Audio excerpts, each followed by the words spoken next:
Chapter 1.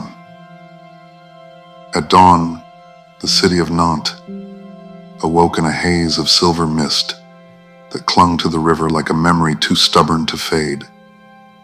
The year was 2050, and though the city looked the same with its stone streets and quiet cathedrals, its soul had shifted, like the ghosts that wander at the edge of a dream.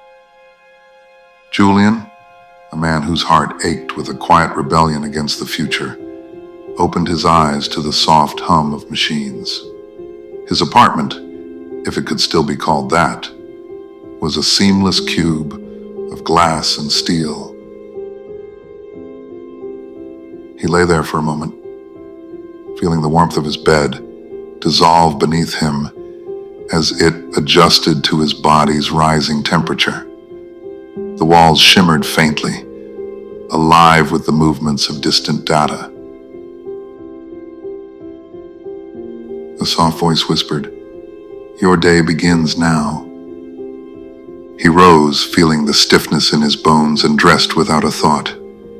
The clothes, self-adjusting fabric that responded to the changing weather, wrapped around him, cradling him in a sterile embrace. Outside, the city awaited. The streets were quieter now, devoid of the clatter of footsteps, the hum of engines, or the chatter of voices. Drones, small as birds, floated through the air, delivering packages to the inhabitants of Nantes. They flickered past in a blur, like fish darting through water. He passed them with barely a glance, heading toward the old quarter. This was the part of the city where the past still clung desperately to life, a place where the machines dared not disturb the cobblestones, where the people still tried to resist the rush of progress. Here, human hands made bread, and bicycles rolled gently over the stones. Julian passed a baker, an old man with weathered hands, who greeted him with a silent nod, the kind that spoke of a shared understanding. In this small pocket of the world, time had not yet devoured the soul of the city.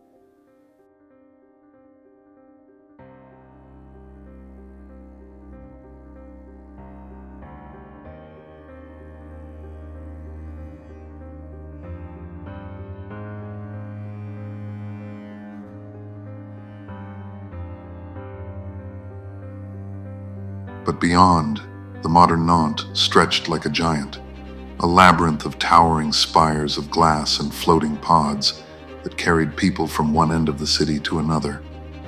It was a place of efficiency, of order.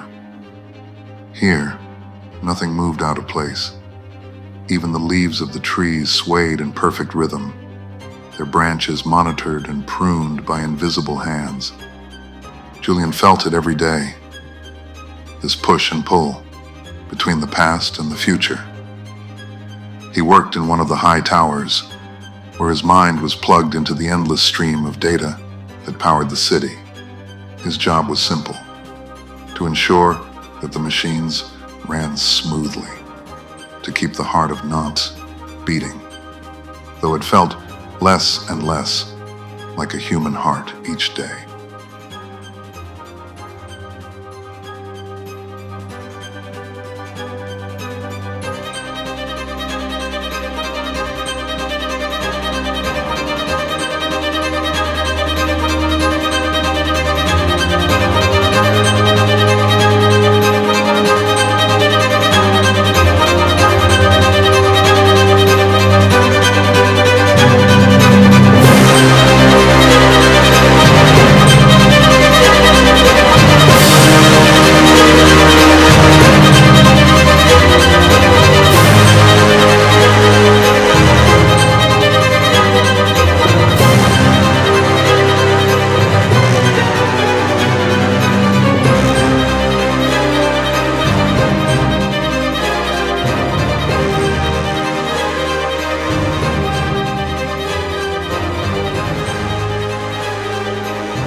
At noon, he took his lunch in a cafe that sat on the edge of the old quarter, where the hum of the city seemed to fade into a distant murmur. The cafe, called La Petite Pause, was one of the few places that still served food prepared by human hands. Julian always ordered the same thing: bread and cheese, a taste that reminded him of a simpler time. The owner, Madame Claire, would give him a knowing smile as she slid the plate across the counter. She didn't ask about his day, and he never offered details. They both understood the weight of the world outside the cafe's walls. As he ate, Julian watched the street. The cafe had no glass screens or interactive menus. It was stubbornly analog, a relic of the past. And yet it was here that he felt most connected to the present. The clatter of cups, the muted conversations of the few patrons who still dared to talk face to face. These were the sounds that grounded him. But the moment was fleeting.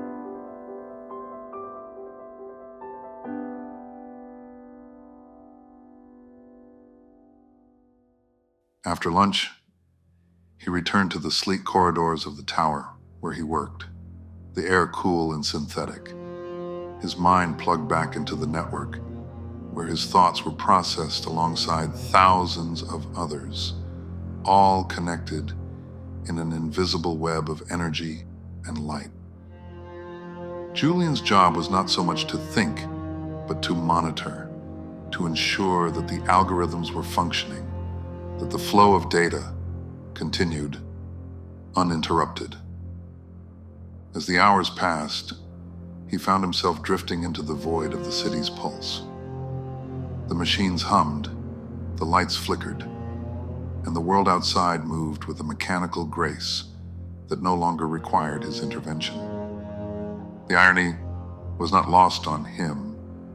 He was a custodian of a world that had long since outgrown him. By the time he left work, the sun had begun to sink behind the horizon, casting long shadows over the city. The drones still moved in silent precision, and the buildings seemed to glow with their own inner light, as if powered by the very air itself.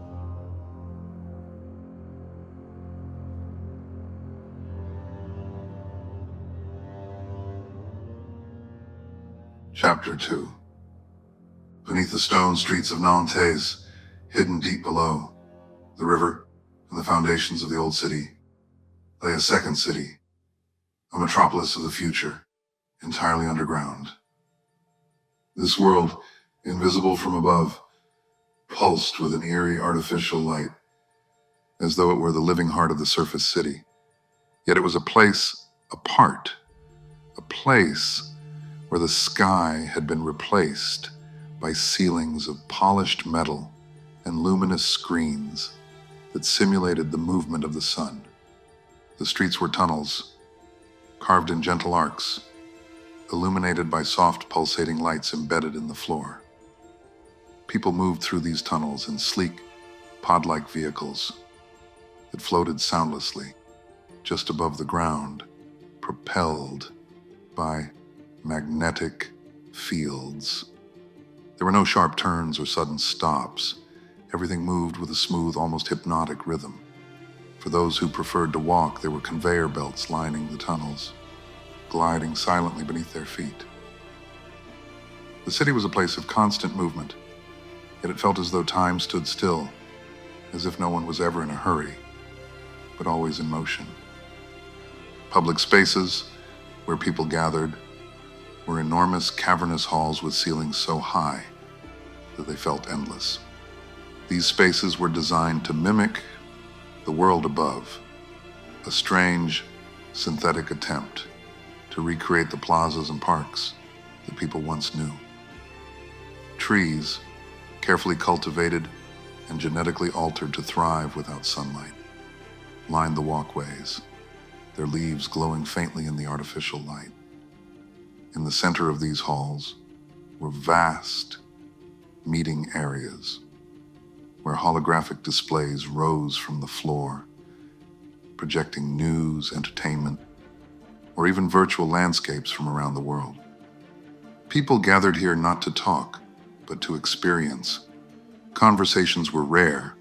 Instead, they connected through immersive virtual interfaces. They stood alone, surrounded by glowing holograms, their faces bathed in light as they interacted with distant friends, attended virtual concerts, or took part in digital recreations of faraway places. The city, though crowded with inhabitants, felt oddly quiet, as though everyone was somewhere else, despite being physically present. Every space was polished, pristine, and efficient. There was no clutter, no decay, no aging surfaces. Even the textures, whether metal, glass, or bioplastic, seemed uniform, as if crafted from the same design. The underground city had stripped away the imperfections of life above, offering a sterile kind of beauty in exchange for the raw unpredictability of the world that once was. It was a city of light without a sun, of air without a breeze, of life without the messiness of human interaction.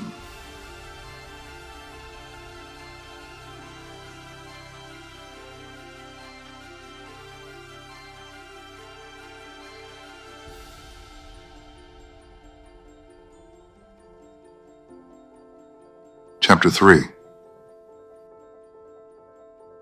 As Julien descended deeper into the heart of the underground city, he was struck by the vastness of the spaces that opened up before him. The halls were monumental, stretching endlessly into the distance, each adorned with paintings that climbed the walls to meet the ceilings in a vibrant embrace of color and light. These murals were not mere decoration. They were the new repositories of knowledge, a radical shift from the sterile databases that had once served as the primary archives of the past. Every inch of these halls was alive with storytelling. Grand frescoes depicted mythical scenes, ancient heroes, and the narratives of human experience, reimagined and reborn in a kaleidoscope of hues. The walls shimmered under a soft luminescence, each brushstroke pulsating as if the stories contained within them breathed with life. Julien wandered among them, his fingers grazing the textured surfaces, feeling the pulse of history beneath his touch. In this world, information was not simply stored in databanks or scattered across screens.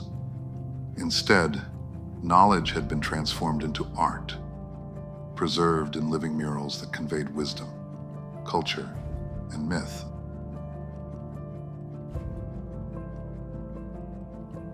The ceilings were painted with constellations and celestial beings, a nod to the lost stars of the surface world, while the lower walls told tales of the Earth's creation, of the struggles and triumphs of humanity, and of the natural world that had once thrived above.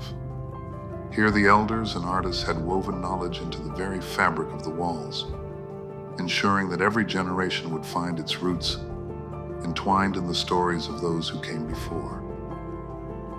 People gathered in these luminous spaces to share stories beneath the painted skies. That is all they did, share stories. This was the new river.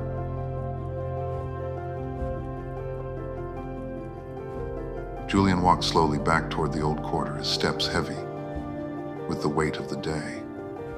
He passed through the ancient streets, where the windows of small houses still flickered with candlelight. The baker's shop was closed, the shutters drawn tight. He wondered, not for the first time, how long this fragile balance could last. The past and the future, side by side, but never quite touching.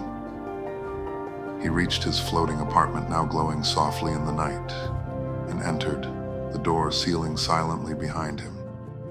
As Julien lay in bed staring at the ceiling, he felt the quiet hum of the city vibrate through the glass walls. The future was a strange, relentless force, one that he could never fully escape. Yet, in the stillness of his room, he found a small solace, a quiet space between the gears of progress, where he could still breathe. And for now, that was enough.